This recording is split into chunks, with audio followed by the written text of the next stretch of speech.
नमस्कार दोस्तों, स्वागत है आप सभी का अड्डा 24/7 यूट्यूब चैनल पे। चलिए शुरुआत करते हैं आज के करंट अफेयर की, शुरुआत करते हैं आज के दिन की और बेहतरीन शुरुआत के साथ आज की जो थॉट ऑफ द डे है उस बात को सुनते हैं, सोचते हैं, समझते हैं और फिर देखते हैं कि कितना क्या रहेगा। अगला वाला इस पे कर दीजिए, उसी तरह मुझे दिखता रहे। तो फिर आज के करंट अफेयर में फिर देर किस बात की, देखते हैं पहला क्वेश्चन क्या रहेगा।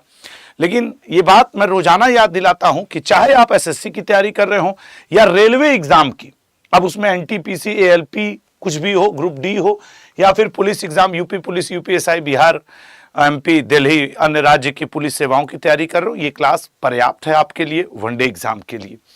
और चलिए शुरुआत करते हैं आज के सेशन की। लेकिन हाँ, सेशन हम लोग कैसे शुरू करते हैं भैया? तिरंगे को सैल्यूट करके शुरू करते हैं। इतना बड़ा करने की जरूरत नहीं है, मुझे ये नहीं देखना रहता है, मुझे सिर्फ ये देखना रहता है। और यहाँ रिफ्रेश भी करो दोनों को।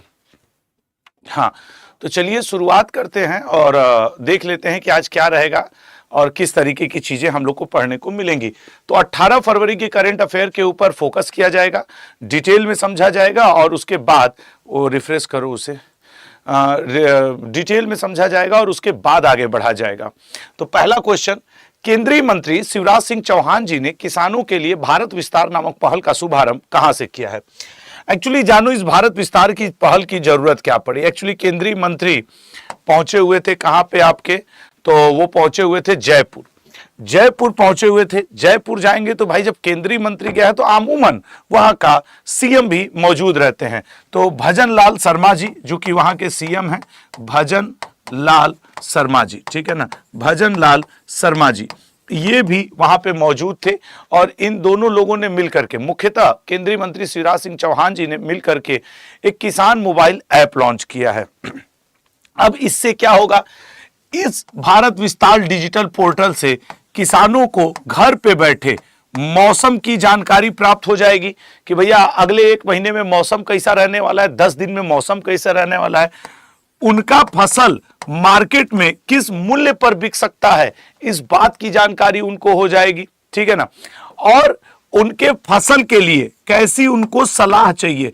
अब जैसे मान लो वो रबी के मौसम में कोई फसल बो रहे हैं, उनको कोई दिक्कत आ रही कि मेरे खेत में मुझे कुछ फतिंगे उड़ते हुए दिख रहे हैं, मैं क्या करूं?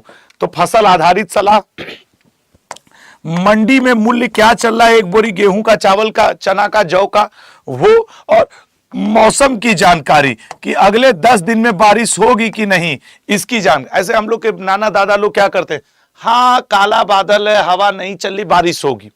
अब उनको उनके मोबाइल पे ही जानकारी मिलेगी। ये है भारत विस्तार। और शिवराज सिंह चौहान जी से 2-3 बातें हम लोग को और याद करनी होंगी। आज के कुछ महीना पहले याद करो, इन्होंने एक चावल की प्रजाति DRD 100, ये एक चावल की प्रजाति लॉन्च किया था, DRD धान 100, यहां पे धान भी लिख लो, धान 100 लॉन्च किया था जिसे कहा गया था कमला। तो एक कमला नामक चावल की नई प्रजाति का भी, जो भारत की पहली जीनोम एडिटेड चावल है। और इसके साथ एक और था, पूसा DST चावल 1, यहां पे लिख दे रहा हूं क्योंकि ये कभी ना कभी देख लेना पेपर में रहेगा, पूसा DST चावल 1, ये 2 नई प्रजातियां इन्होंने लॉन्च की थी। और 1 साल पहले की बात है, 1 साल पहले की बात है जब इन्होंने क्या किया था, भारत ब्रांड से खाद भी लॉन्च किया था, भारत ब्रांड से। तो ये आपके केंद्रीय मंत्री शिवराज सिंह चौहान जी ने कल मतलब 17 फरवरी जो आपके बीत गया, आज तो आप 18 फरवरी पे खड़े हैं, तो वहां पे केंद्रीय मंत्री शिवराज सिंह चौहान जी ने इसको लॉन्च किया, भारत विस्तार फ्रॉम एडवाइजरी प्लेटफॉर्म, ठीक है ना। और कृषि का विकास हमारे किस अनुच्छेद में आता है सर? कृषि एवं पशुपालन का विकास अगर हम लोग बात करें तो अनुच्छेद 48 में इसका वर्णन मिलता है। चलिए अगले क्वेश्चन पे जाते हैं। तो वही मैंने कहा कि 17 फरवरी 2026 को इन्होंने इस पहल की क्या की है, शुरुआत की है। चलिए अगले क्वेश्चन पे आते हैं लल्ला, ठीक है ना। अच्छा देखो, ये जो है इसमें एक वेबसाइट और चैटबॉट भी लगा है, इसी से तो किसान पूछेंगे कि भैया मौसम कैसा रहेगा। अच्छा, जो पढ़े लिखे किसान है इंग्लिश में पूछ लें, नहीं तो हिंदी में पूछ लें, ठीक है ना। शुरुआत में ये बिहार, महाराष्ट्र, गुजरात जैसे राज्यों के किसानों को टारगेट करेगा। अगले पे आएंगे सर। अच्छा, अब किसानों से रिलेटेड और इन्हीं चीजों से रिलेटेड और भी कुछ देख लेते हैं, और क्या क्या लॉन्च हुआ है। रायथन्ना मिकोसम नामक पहल की शुरुआत की गई है आंध्र प्रदेश के किसानों के लिए। आईआईटी खड़गपुर ने सामाजिक बदलाव के लिए इंपैक्ट राइज पहल की शुरुआत की है और हिमाचल प्रदेश के मुख्यमंत्री ने कॉम्पिटिटिव स्टूडेंट के शुरुआत के लिए पढ़ाई विद आर्टिफिशियल इंटेलिजेंस पहल की शुरुआत की है। असम राज्य सरकार ने पूर्व सैनिकों के सम्मान में सैनिक तुझे सलाम पहल की शुरुआत की है। 17 फरवरी 2026 को भारत रत्न कर्पूरी ठाकुर जी की कौन सी पुण्यतिथि मनाएगी? कर्पूरी ठाकुर जी जिनका जन्म हुआ था 1924 ईस्वी में, 1924, और इनकी जो मृत्यु हुई थी दैट इज इन 1988। तो ये इनका पूरा जीवन काल पृथ्वी पर रहा। 11वें मुख्यमंत्री, 11वें सीएम के रूप में भी कार्य किए हैं बिहार के शिक्षा मंत्री 1968 में, ये शिक्षा मंत्री 1968 में शिक्षा मंत्री के रूप में भी ये बिहार के कार्य किए हैं। 1967, 68 में शिक्षा मंत्री के रूप में भी कार्य किए हैं। और 1970 में ये 11वें मुख्यमंत्री के रूप में कार्यभार को संभाले थे। फिर 1977 में भी मुख्यमंत्री के रूप में कार्यभार संभाले हैं। अभी हाल फिलहाल में कर्पूरी ठाकुर जी की ए ऑप्शन 38वीं पुण्यतिथि मनाई गई है। कर्पूरी ठाकुर जी को सम्मान पूर्वक जन नायक, ठीक है ना, जन नायक के रूप में बुलाया जाता है। कई बार पेपर में आ जाता है कि उपनाम इनका क्या है, तो जन नायक के रूप में बुलाया जाता है। और सन 2024 में इन्हें भारत रत्न भी दिया गया था। भारत रत्न 2024 ईस्वी, भारत रत्न भी इन्हें 2024 ईस्वी में दिया गया था। तो कर्पूरी ठाकुर जी की अभी 38वीं पुण्यतिथि मनाई गई है। बिहार के जन नायक के रूप में जाने जाते हैं, 11वें मुख्यमंत्री के रूप में और शिक्षा मंत्री के रूप में भी कार्य किया है और भारत रत्न प्राप्त करता भी। कभी कभी यही क्वेश्चन आता है कि भारत रत्न कैसा दिखता है भाई? पीपल के पत्ते के आकार का होता है भारत रत्न, ठीक है ना, पीपल के पत्ते के आकार का होता है भारत रत्न। तो ये आप याद रखेंगे, कर्पूरी ठाकुर जी बिहार के भूतपूर्व मुख्यमंत्री रहे हैं, ठीक है ना। अगले पॉइंट पे अन्य पुण्यतिथियों में अगर हम लोग देखें तो बाबा आमटे की 19वीं पुण्यतिथि, गांधी जी की 78वीं पुण्यतिथि, गांधी जी की 78वीं पुण्यतिथि। चूंकि भाजपा की गवर्नमेंट है और पंडित दीनदयाल उपाध्याय जी की बात कर रहा है तो जरूर याद रखना कि सर 58वीं पुण्यतिथि। अभी हम लोगों ने एक दिन पहले पढ़ा था दादा साहब बाल फाल्के की 82वीं पुण्यतिथि और 15 फरवरी को सुभद्रा कुमारी चौहान की 78वीं। तो मतलब गांधी जी और सुभद्रा कुमारी चौहान, देख रहे हो ना, इन दोनों लोगों का एक ही पुण्यतिथि का डेट है। चलिए अगले पॉइंट पे आते हैं लल्ला और देखते हैं अगला क्वेश्चन क्या है। 39 या 39वां अफ्रीकी संघ, जैसे अभी देखो यूरोपियन यूनियन, हर आपके कॉन्टिनेंट में कुछ देशों का एक समूह लगभग है, उसी तरीके से अफ्रीका के जितने भी 55 देश हैं, इन 55 देशों का समूह है अफ्रीकन यूनियन और उसी की बैठक हुई है इथियोपिया में, ठीक है ना। उसकी बैठक कहां हुई है सर? इथियोपिया। अगर इसके हेडक्वार्टर की बैठक की बात की जाए तो ये अदिस अबाबा, ठीक है ना। वैसे इसकी स्थापना सन 2002 में की गई, ठीक है ना, स्थापना सन 2002 में की गई। बात बहुत पहले से चल रही थी, 1999 में ही इसकी औपचारिक घोषणा कर दी गई थी, लेकिन 2002 से ये अस्तित्व में आया। अगर हेडक्वार्टर की बात करें तो अदिस अबाबा, ठीक है ना, अदिस अबाबा यूरोपियन यूनियन का क्या है? हेडक्वार्टर है। और इस बार इथियोपिया के अदिस अबाबा में इसकी बैठक हुई। इस बार इन लोगों ने एजेंडा 2063 पर बात की। किस पे बात की सर? एजेंडा 2063। ये क्या है? मतलब ये 2063 तक किस तरीके से अफ्रीकन कंट्रीज को आगे ले जाना है, उस एजेंडा पे बात की गई। अफ्रीका की अगर कुल जनसंख्या देखो तो करीब 1.5 अरब के आसपास है, जिसमें कि 40 करोड़ युवा हैं। उन युवाओं का इस अफ्रीकी संघ पर यह आरोप रहता है कि यह बुजुर्गों का ग्रुप है, बड़े नेताओं का ग्रुप है, इसमें युवाओं को जगह नहीं है। तो इस बात पे भी बात की गई कि भैया नहीं, अब अफ्रीकन यूनियन को हम लोग बुजुर्गों का नहीं, युवाओं का घोषित करें। और साथ ही साथ जलवायु की चुनौती, आर्थिक एकीकरण, युवाओं को जोड़ना जैसे मुद्दों में चर्चा। अब ऐसी मीटिंग होती है ना तो जनरली यही सब होता है।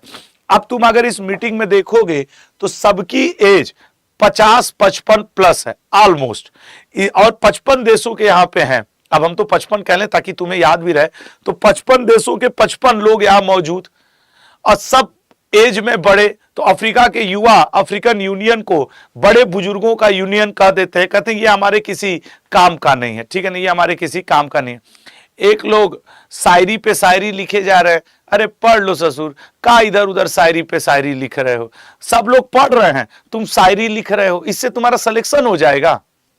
खुद से सोचो। अन्य बच्चे आंसर कर रहे हैं, पढ़ रहे हैं, एक कोसी में मंजिल उन्हीं को मिलती है जिनमें जान होती है, पता नहीं कौन इनमें सवेरे सवेरे जान आ गया। अरे उठ के चाय वाय पियो, बाथरूम जाओ, पेट साफ करो, मंजिल मिल रही है, जान आ रही है इनके मंजिल में। हमको इसे बड़ा बकवास वाला काम लगता है। जिन लड़के लड़कियों को रोज मोटिवेशन की अगर जरूरत है तो समझ लो कि फिर वो खत्म है, अब इनको सवेरे ही मंजिल जान ले रहे हैं मंजिल में। हाँ, कुछ इंपॉर्टेंट बैठक जरूर देख लो। 46वां आसियान शिखर सम्मेलन मलेशिया में हुआ है, 47वां आसियान शिखर सम्मेलन भी मलेशिया होता यहीं पे है। बिम्स्टेक शिखर सम्मेलन थाईलैंड में, और 10वां अंतर्राष्ट्रीय महिला सम्मेलन बेंगलुरु में, और इंटरनेशनल लेबर ऑर्गेनाइजेशन जिसकी स्थापना 1919 में हुई थी, उसका अंतर्राष्ट्रीय सम्मेलन जिनेवा में हो रहा है, ठीक है ना, उसका कहां हुआ? जिनेवा में। अगले पाएंगे, भारत के विकास में खास योगदान देने वाले लोगों के लिए सम्मानित करने के लिए भव्य भारत भूषण अवार्ड किसने लॉन्च किया है? अब एक और तुम लोग का करंट अफेयर बढ़ गया। ऐसे ही अवार्ड एंड सबमिट वाले क्वेश्चन हम लोग को कम तो रहते नहीं थे, 100 अवार्ड बट रहे हैं, मोहल्ले से लेकर बड़े बड़े अवार्ड तक।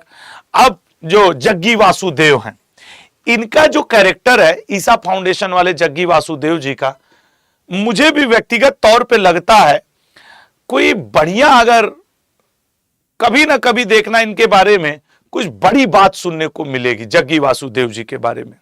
समझ रहे हो ना, मतलब जिस हिसाब से इनकी बोलने की कला है, फ्रैंकनेस है, अंग्रेजी में एकदम प्रधानमंत्री से लेकर रक्षा मंत्री तक को बुलाए रहते हैं, पहुंच इनकी बहुत। आजकल के बाबा बाबा नहीं रह गए, आध्यात्मिक गुरु नहीं रह गए, जुगाड़ू हो गए, बढ़िया हो गया इनका व्यवस्था।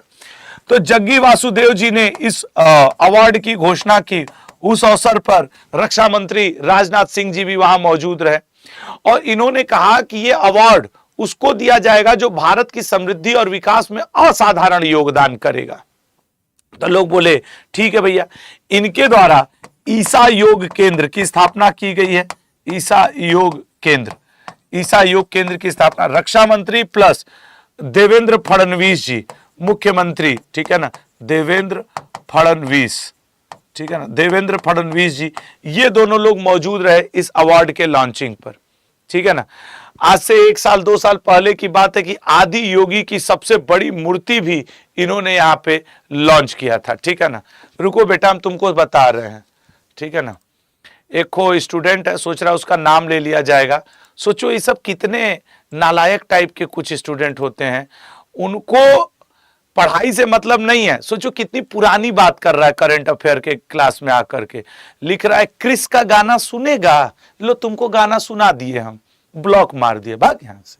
हाँ, अब वो बैठ के क्रिस का गाना सुन रहे होंगे, इसीलिए हमने ब्लॉक मारने के बाद बोला, ताकि क्या हो, जैसे कुछ लड़के लड़कियां होते हैं अपना नाम लिवाने के लिए कोशिश करते हैं कि नाम ले लो तो जैसे अमृत तो उनको मिल जाएगा, तो पहले हम ब्लॉक मार देते हैं जिनका हम नालायकपन देखते हैं।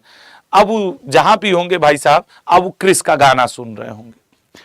हाँ, मतलब मुझसे नहीं बर्दाश्त होता, पढ़ाई के समय चुपचाप पढ़ाई कर लो। खैर, भव्य भारत भूषण अवार्ड जग्गी वासुदेव जी ने ईसा योग फाउंडेशन वाले ने शुरू किया है। अब जब किसी को मिलेगा तो फिर उसको देखा जाएगा, ठीक है ना, जब किसी को मिलेगा तो फिर उसके बारे में।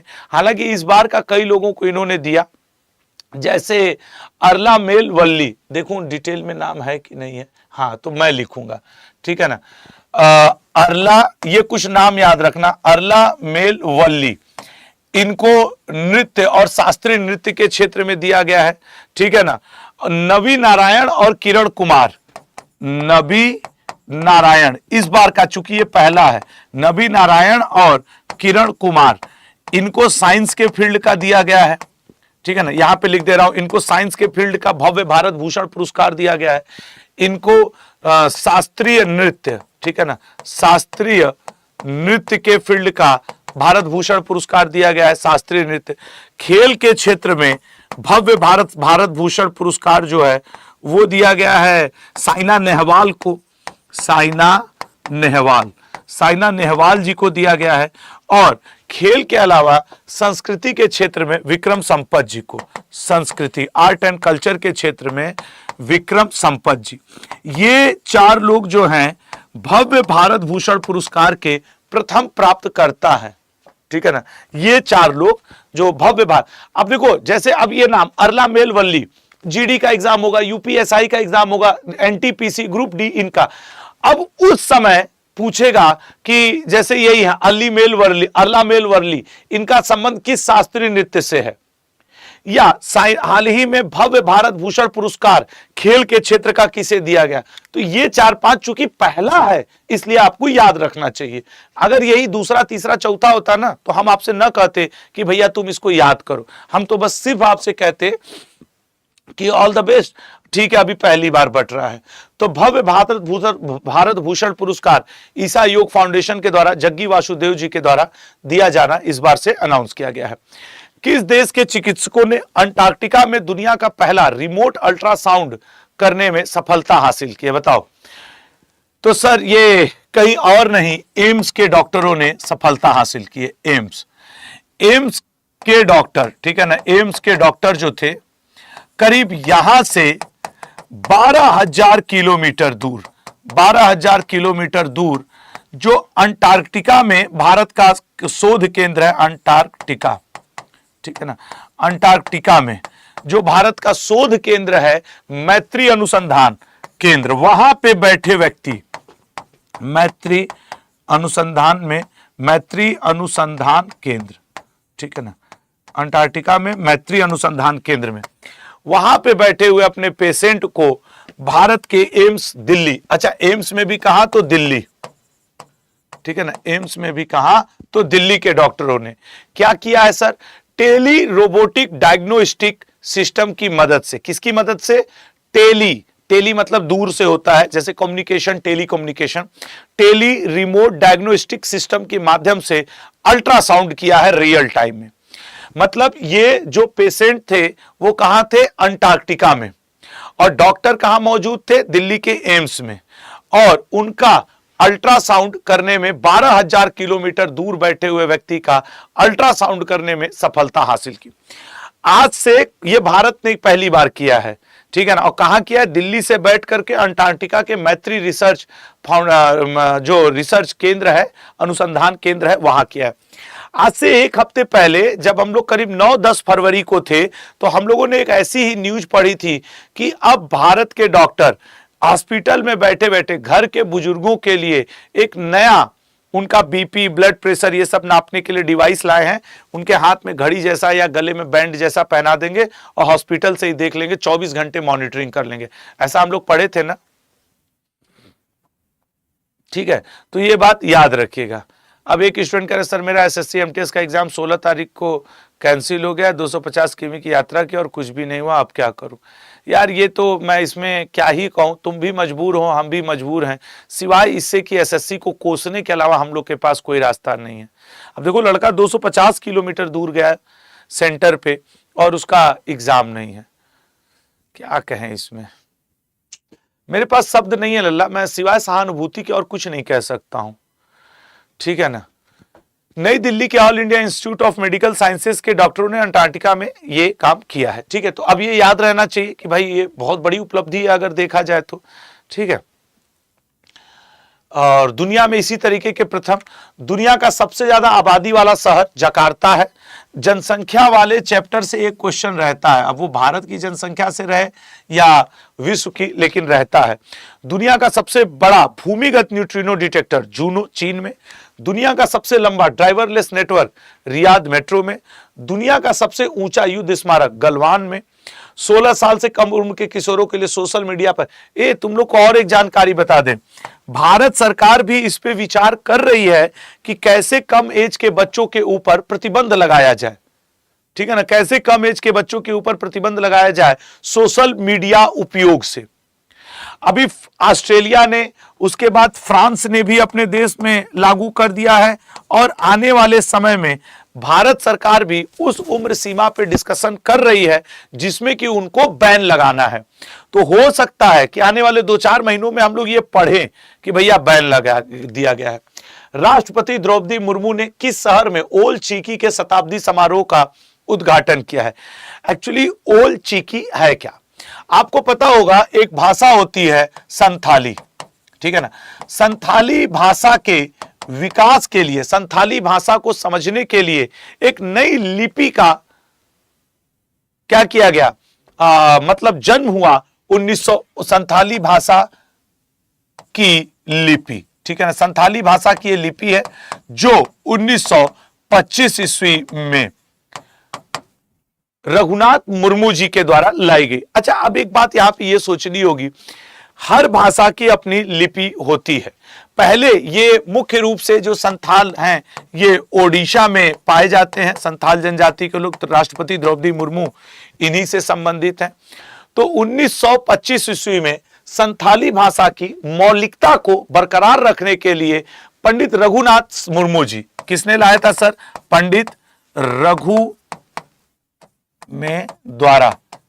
रघुनाथ मुर्मू जी। अब मुर्मू नाम जुड़ गया है और द्रौपदी मुर्मू जी ने ही इसका 100 साल का शताब्दी समारोह का उद्घाटन किया दिल्ली में राष्ट्रपति भवन में।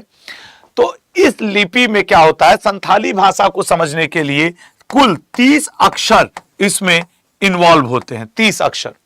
उन 30 अक्षरों को सबसे पहले 1939 में, संथाली भाषा को 1939 में समझने के लिए मयूरभंज जिला में इसको लॉन्च किया गया था। मयूरभंज 1939 में। कौन सी? ओल चिकी लिपि। ओल चिकी को ओल सिंकी भी कहा जाता है। इसी को आप ओल सिंकी के नाम से भी जानते हैं, ओल सिंकी के नाम से भी जानते हैं, और इसी को आप ओल के नाम से भी जानते हैं। और यह है क्या? एक लिपि है, लिखने का तरीका, संथाली भाषा के मौलिकता को बचाने का तरीका। और आपको यह भी याद होना चाहिए कि संथाली, बोडो, डोंगरी, मैथिली, ये सब 92वें संविधान संशोधन द्वारा भारत की 8वीं अनुसूची 8th शेड्यूल में जोड़ी गई है ना। तो अब आप समझ पाए होंगे कि ओल चिकी है क्या। ओल चिकी लिखने की एक कला है, लिपि है, जो संथाली भाषा के मौलिकता को बचाए रखने के लिए किया गया। वैसे भी अगर आपको याद हो तो हमारे आपके संविधान में आर्टिकल 29 और 30 माइनॉरिटी कम्युनिटीज के जो सांस्कृतिक और भाषाई विकास से ही संबंधित है। तो उसी सब के अंतर्गत ये ओल चिकी लिपि। अब ये आपसे पूछ सकता है कि 1925 में ओल चिकी लिपि को सबसे पहले विकसित करने का कार्य किसने किया था? पंडित रघुनाथ मुर्मू जी ने किया था। सबसे पहली बार ये लिपि कब देखने को मिली? 1939 में मयूरभंज जिला में देखने को मिली। 30 अक्षरों की ये ओल चिकी लिपि होती है। इसको अन्य नाम से भी जानते हैं, ओल सिकी भी कहते हैं, ओल भी कहते हैं। 92वें संविधान संशोधन द्वारा संथाली भाषा को हमारे संविधान में जोड़ा गया था, 8वीं शेड्यूल में जोड़ा गया था। तो अब सभी को ध्यान हो गया होगा, ठीक है ना। तो ये अब सब लोग ध्यान रखना। और ये महामहिम राष्ट्रपति द्रौपदी मुर्मू जी और उनके बगल में ओल चिकी लिपि के जन्मदाता पंडित रघुनाथ मुर्मू जी, ठीक है। तो 100वां शताब्दी समारोह मनाया गया है। तो ये क्वेश्चन इंपॉर्टेंट बनेगा, ये आपको भी एहसास होना चाहिए और हमें तो खैर है, इसीलिए हम इसको बता रहे हैं। अब जैसे संथाल कम्युनिटी के लोग, ऐसा नहीं है कि सिर्फ मुर्मू जी की वजह से हम लोग उड़ीसा को याद रखें, झारखंड में भी, पश्चिम बंगाल में भी, उड़ीसा में भी कई जगह ये भाषा बोली जाती है, ठीक है। T20 क्रिकेट में 700 विकेट लेने वाले पहले गेंदबाज कौन बन गए हैं? कल तो ऑस्ट्रेलिया बाहर हो गया, जिम्बाब्वे हरा दिया था। कल जिम्बाब्वे का ओमान से मैच था, एक एक अंक दोनों लेकर के ड्रॉ करवा लिए, पानी बरस गया चूंकि, तो ऑस्ट्रेलिया बाहर हो गया। अब एक बचा है पाकिस्तान। अगर आज पाकिस्तान का भी मैच है, आज इंडिया का भी मैच है, आज दक्षिण अफ्रीका का भी मैच है और कमजोर टीमों से मैच है। हम तो मना रहे हैं आज ही पाकिस्तान अफ्रीका तो हार ही ले। आज अगर इंडिया गलती से भी हार गया, हालांकि इंडिया तो रिकॉर्ड आज बनाएगा जीतने का, तब भी फर्क नहीं पड़ेगा, क्योंकि भारत तो पहले ही सुपर 8 में जा चुका है। मजा आ जाता जो आज पाकिस्तान भी झिंगा लाला हो जाता। T20 क्रिकेट में 700 विकेट लेने वाले पहले खिलाड़ी कौन बन गए हैं? सर, पहले खिलाड़ी राशिद खान। राशिद खान जो कि अफगानिस्तान के लिए खेलते हैं, अफगानिस्तान क्रिकेट टीम के लिए खेलते हैं। 531 टी20 मैच इन्होंने खेला है। 531 टी20 मैच में इन्होंने 531 नहीं 581 मैच, ठीक है ना, 581 मैच में इन्होंने इतने विकेट लिए हैं, 581 मैच में। सेकेंड पोजीशन पे Dwayne Bravo, DJ Bravo player है ना, डेवन ब्रावो हैं जिनके नाम पे 631 विकेट मौजूद है, 631 विकेट इनके नाम पे मौजूद है। तो अफगानिस्तान के स्पिनर राशिद खान ने पूरे विश्व क्रिकेट को आश्चर्यचकित किया है। 700 विकेट लेकर के 581 मैचों में इन्होंने लिया है। अभी यूएई के खिलाफ जब इनका मैच था तो अफगानिस्तान के दिग्गज ऑलराउंडर जो कि आपको आईपीएल वगैरह में भी खेलते हुए दिखते हैं और इन्होंने ये रिकॉर्ड बनाया है। अफगानिस्तान के राशिद खान टी20 क्रिकेट में 700 विकेट लेने वाले पहले खिलाड़ी बन चुके हैं। याद रखिएगा। अब ये तो हम लोग मेन है कि सर वर्ल्ड कप के बारे में दोहरा ले। वर्ल्ड कप का पहला मैच कै तारीख को खेला गया बताओ भाई, चल रहा है ना, ये कौन सा संस्करण चल रहा है? तो सर पहला मैच खेला गया था 7 फरवरी को। संस्करण तुम बताओ। आखिरी मैच खेला जाएगा 8 मार्च को, ठीक है ना। इसमें 5 ग्रुप बने हैं नहीं 4 ही ग्रुप बने, A B C D 4 group बने हैं, ठीक है ना। 4 ग्रुप बनाया गया है। हर ग्रुप में 5 टीम है, हर ग्रुप में 5 टीम खेल रही है, हर ग्रुप में 5 टीम खेल रही है। भारत किस ग्रुप का सदस्य है, यह भी क्वेश्चन आगे चल के बन सकता है। भारत ए ग्रुप में है और भारत के साथ पाकिस्तान है, नीदरलैंड, ठीक है ना। भारतीय ग्रुप में कौन है? नीदरलैंड है, यार यूएसए है, पाकिस्तान है, हाँ भारत है, पाकिस्तान है, नीदरलैंड है, यूएसए है। एक और कौन है? नामीबिया है ना, एक और यही नामीबिया ही है। तो चूंकि नीदरलैंड को NE कर दें और नामीबिया को NA कर दें। देखो वर्ल्ड कप बड़ी चीज होती है, उसके हर चीज को आपको जानना पड़ेगा। राशिद खान से ज्यादा जानना आपको यह जरूरी है कि ABCD 4 ग्रुप बने हैं, हर ग्रुप में 5 टीम है। भारत ए ग्रुप में और भारत के साथ वाले ग्रुप में है पाकिस्तान, नीदरलैंड, यूएसए, ठीक है ना, यूएसए और आपके कौन लल्ला? नामीबिया। बल्कि आज 18 तारीख है, आज भारत और नामीबिया का मैच भी है, ठीक है। ओवरऑल तो देखते हैं कि क्या कैसा रहेगा, ठीक है ना। तो ये देखा है। अच्छा T20 जब पूरा 8 मार्च को खत्म हो जाएगा तो एक 10 मिनट शो लेकर के हम लोग इसको क्या किया जाएगा? कवर किया जाएगा, एक 10 मिनट शो लेकर के। अगला क्वेश्चन क्या है? T20 का ये देख लो रिकॉर्ड है और बेहतर है, ठीक है ना। अब डेवन ब्रावो ना हटा रहता तो मजा आ जाता। शीतकालीन ओलंपिक इतिहास के सबसे अधिक पदक जीतने वाले कौन खिलाड़ी बन गए हैं? पहले तो आप ये जानो 1 घंटा 4 मिनट 24.5 सेकेंड लेकर के कितना सर? 1 घंटा ये 4 मिनट, 1 घंटा 4 मिनट 24.5 सेकेंड, ठीक है ना, 24.5 सेकेंड का टाइम लेकर के नॉर्वे के प्लेयर हैं जिनका नाम है जोहान्स क्लाबो। कहां के प्लेयर हैं? नॉर्वे खिलाड़ी, नॉर्वे के खिलाड़ी हैं जोहान्स क्लाबो ने ये 9वां पदक शीतकालीन ओलंपिक में हासिल किया है, जो कि अपने आप में एक बड़ा रिकॉर्ड है। गोल्ड मेडल इन्होंने हासिल किया है, ठीक है ना। पुरुषों की किस स्पर्धा में?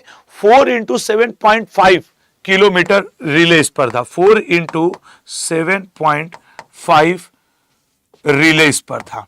इस स्पर्धा में इस स्पर्धा में इन्होंने ये हासिल किया है नया रिकॉर्ड। इटली में इसका आयोजन हो रहा है। शीतकालीन ओलंपिक का आयोजन कहां हो रहा है सर? इटली में आयोजन हो रहा है। इटली के किस जगह पे सर? टेसरो नामक जगह पे इस रिले का आयोजन किया गया। इटली के टेसरो में इसका आयोजन चल रहा है। अब चूंकि 9 पदक कोई खिलाड़ी जीत रहा है, वर्ल्ड रिकॉर्ड बना रहा है, तो हम लोग कई क्वेश्चन भूलेंगे भी। ये नाम शायद यही ना याद रह जाए कि ये नॉर्वे का है, किस स्पर्धा में बनाया है, कितना समय लिया है। जोहान्स क्लाबो ने इसका गोल्ड मेडल जीतने के लिए इटली और फ्रांस के ही प्लेयर को पीछे छोड़ा है।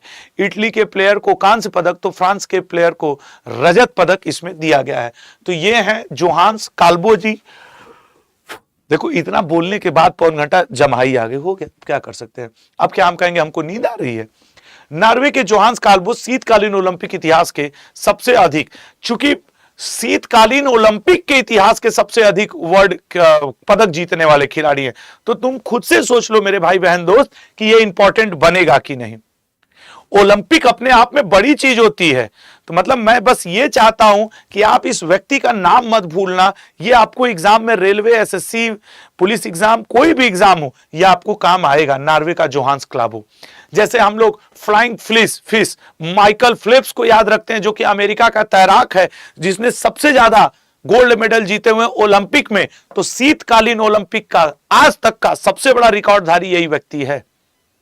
ठीक है बेटा, हाँ ये बनेगा क्वेश्चन, तुम देख लेना, इसलिए मैं आपको कह रहा हूं। और इसका आयोजन मिलानो में हो रहा है, मिलानो नामक जगह पे, मिलानो क्रोटीना में इसका आयोजन हो रहा है शीतकालीन ओलंपिक का। हाँ, इनके वाले स्पर्धा का आयोजन कहां हुआ? इटली के टेसेरो में। मिलानो भी वहीं पड़ता है, तो याद रखना यार, ये बहुत जरूरी है। ठीक है ना। अगले पॉइंट पे आएंगे। अगला क्या है सर? पेरिस ओलंपिक का एक बार दोहरा लो कि पेरिस ओलंपिक जो हुआ था, सीन नदी किनारे इसका उद्घाटन हुआ था, संस्करण 33वां है, शुभंकर फ्रीजियन टोपी था। अब तो भाई 4 साल में होगा ना, अब तो 2028 में अगला होगा, तो फिर ये सारी चीजें हम लोग को थोड़ा ध्यान देना चाहिए। भारत की रैंकिंग कितनी आई थी? 71वां। पहला स्थान किसने पाया था पेरिस ओलंपिक में? अमेरिका ने। नई दिल्ली में आयोजित एआई समिट में शाही और बोध नामक 2 राष्ट्रीय पहलों को किसने लॉन्च किया? सबसे पहले तो ये कि सर ये 16 तारीख से लेके 20 फरवरी तक चलेगा। People planet progress. People planet progress मतलब लोग, और प्लेनेट मतलब ग्रह, और प्रोग्रेस मतलब तरक्की। इस थीम पे इसको चलाया जा रहा है इस बार का। सर्वजन हिताय सर्वजन सुखाय इसकी थीम है।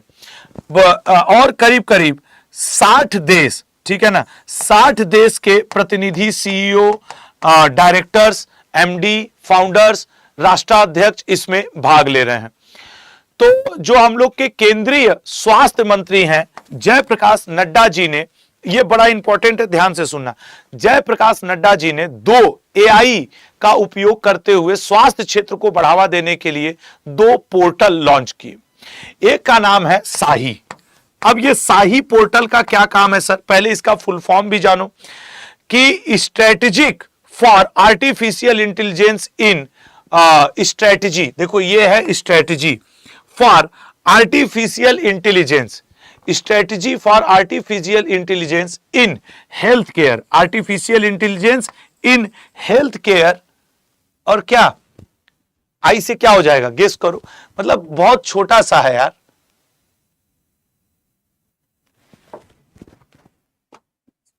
स्ट्रेटेजिक, ये देखो, strategic for artificial intelligence in health care, ये हेल्थ केयर, यहां तक इसको ले रहे हैं। ठीक है ना, यहां तक है। एक्चुअली आई से इसमें कुछ था ही नहीं, वो ए आई को ऐसे कर दिया कि साही बोलने में आसान हो, नहीं SAIH हो जाता, तो इसलिए इसका नाम रख दिया गया साही। अच्छा, इंडिया नहीं है, सब इंडिया इंडिया इंडिया लिखने लगे। Strategy for artificial intelligence in health care मतलब कि इस पोर्टल का काम क्या है? इस चूंकि एआई दुनिया भर में शामिल हो रहा है, भारत भी अपनी स्वास्थ्य सुविधाओं को बढ़ाने के लिए एआई को शामिल कर रहा है। तो जो साही नाम का पोर्टल है, ये नियम बनाएगा कि एआई का उपयोग किस किस लेवल तक, हेल्थ लेवल में होना चाहिए, उसका दुरुपयोग नहीं होना चाहिए। साही नाम के पोर्टल, अब मान लो एआई का दुरुपयोग होने लगा हेल्थ सेक्टर में, तो उसके नियम और गाइडलाइन बनाएगा साही पोर्टल पे, आपको मौजूद रहेगा। वहीं एक आपके और पोर्टल है बोध। बोध पोर्टल ये काम करेगा, BODH। बोध पोर्टल का काम क्या होगा? पहले तो इसके फिर बोध पोर्टल का काम होगा कि एआई के टूल्स का तकनीकी परीक्षण, जो तकनीकी परीक्षण ये करेगा। ये तकनीकी, जैसे एआई को स्वास्थ्य क्षेत्र में लागू कर दिया गया। अभी कल हम ये एआई समिट में देख रहे थे, एक ऐसी डिवाइस बनाई जा रही है जो आधे घंटे में ये बता देगी कि किसी को कैंसर है कि नहीं। पहले कैंसर की जांच में ही बहुत लंबा समय लगता था। तो अब जरा समझना बात को, शाही पोर्टल यह तय करेगा कि किसी व्यक्ति के कैंसर की जांच नियम या कोई रोग की जांच किन नियमों और किस तरीके से की जाए। ऐसा नहीं कि मशीन लेके उसके अंदर घुसा दिया, हाँ कैंसर पता चल गया, ये रोग वो रोग। तो नियम और उपयोग एआई का तय करेगा शाही नाम का पोर्टल।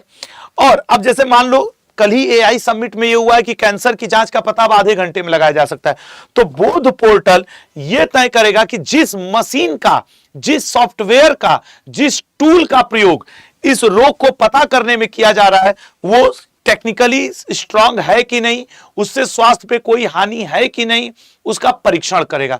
बात समझ में आया कि शाही और बोध पोर्टल किस काम के लिए केंद्रीय स्वास्थ्य मंत्री जगत प्रकाश नड्डा, जेपी नड्डा जी ने लॉन्च किया है।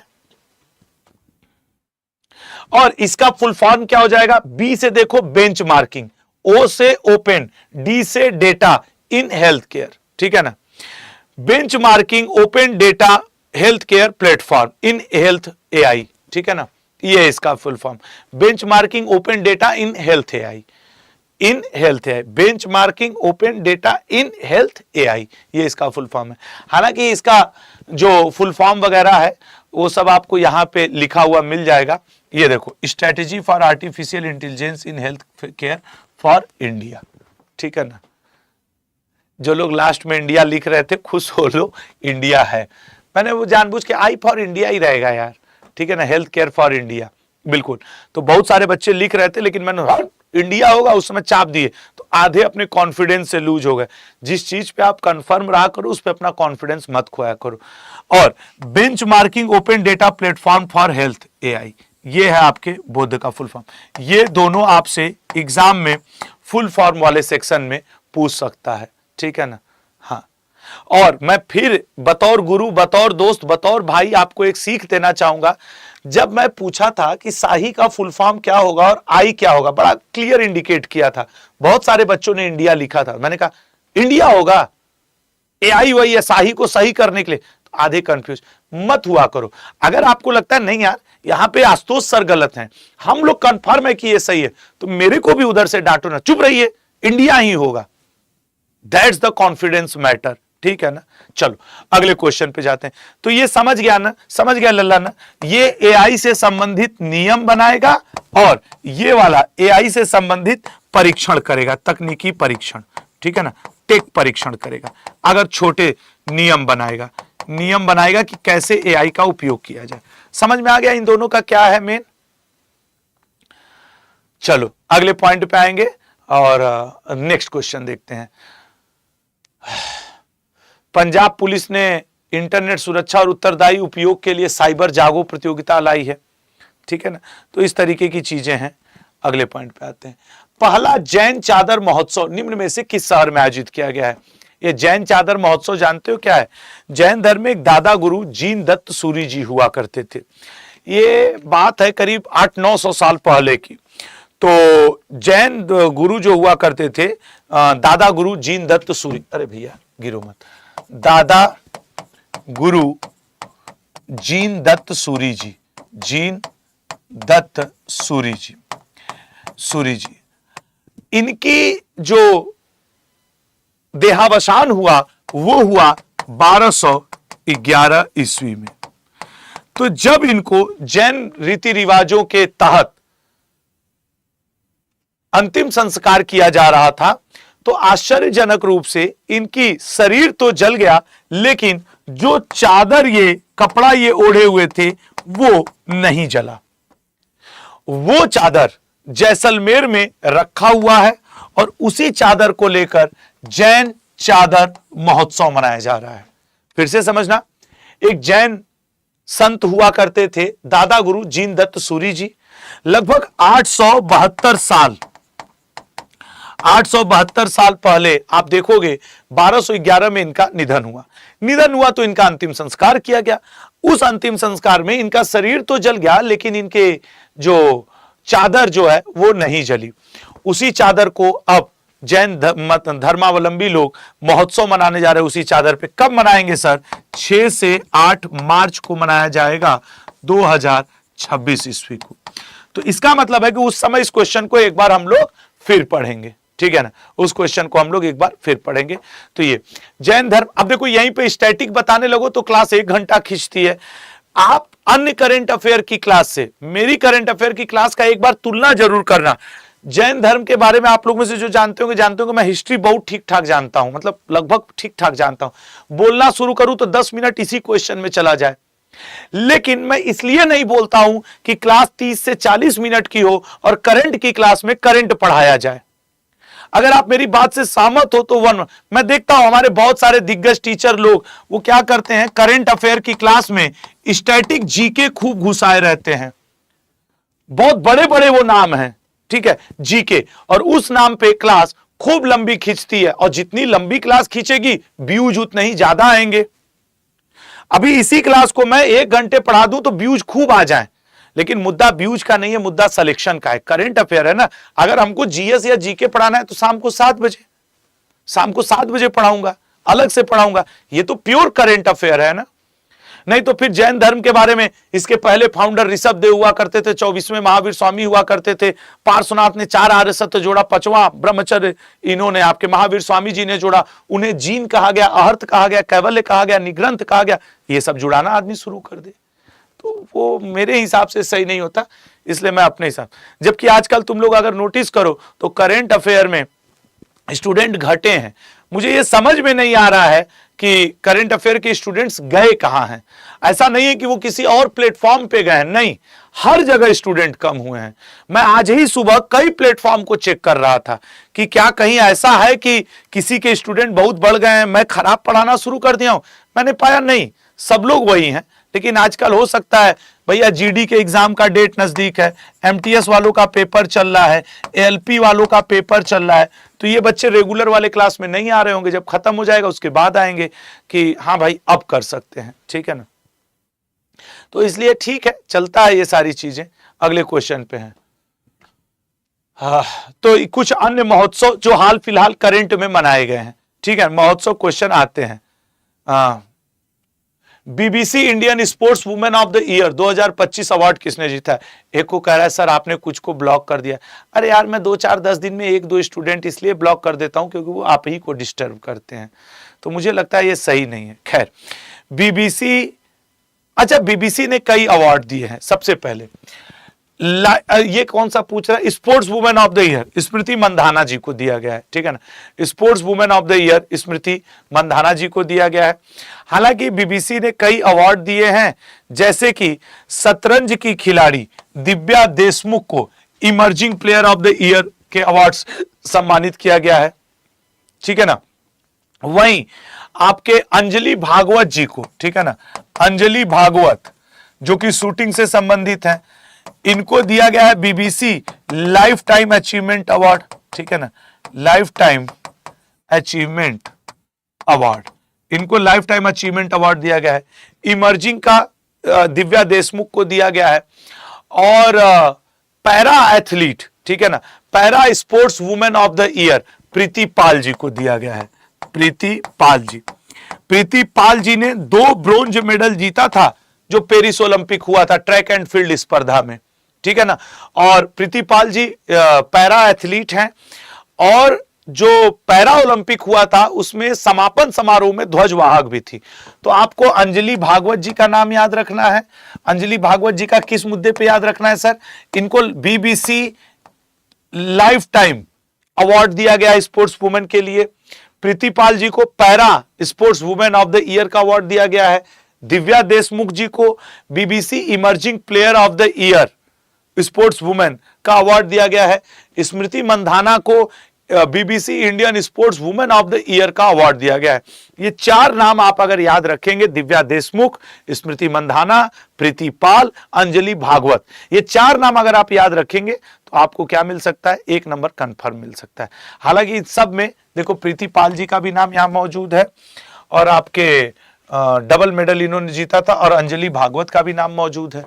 अब पीछे आप देखोगे तो दिव्या देशमुख का, और इधर आप देखोगे तो स्मृति मंधाना का। सारे 4 नाम इसमें मौजूद हैं, ठीक है ना। अब अन्य पुरस्कार, हाँ ये दोहरा सकते हैं। अब सोचो इसी 4-5 में से हो सकता है कोई एक एग्जाम में आ जाए। ज्ञानपीठ पुरस्कार 2025 विनोद कुमार शुक्ला जी को, टाइलर पुरस्कार 2026 टोबी कियर्स को, एबल पुरस्कार जिसे आप गणित का नोबेल पुरस्कार कहते हो मसाकी काशीवारा को, अंतर्राष्ट्रीय बुकर पुरस्कार बानू मुस्ताक को, सुभाष चंद्र बोस आपदा प्रबंधन पुरस्कार लेफ्टिनेंट कर्नल सीता अशोक सेल्के को दिया गया है। ठीक है, याद रखिएगा। अगले क्वेश्चन पे जाते हैं और देखते हैं कि अगला क्वेश्चन क्या रहेगा। ठीक है ना, 12वां, अरे यार ये फिर अब आ गया। खैर, खोजकर्ताओं द्वारा लेयुगालोलेथिया समुद्रगिरी नाम के स्क्वैट लॉबस्टर की एक नई प्रजाति लक्षद्वीप में खोजी गई है। उम्मीद नहीं है पेपर में आएगा, इसको तुम लोग पीडीएफ के थ्रू देख लेना।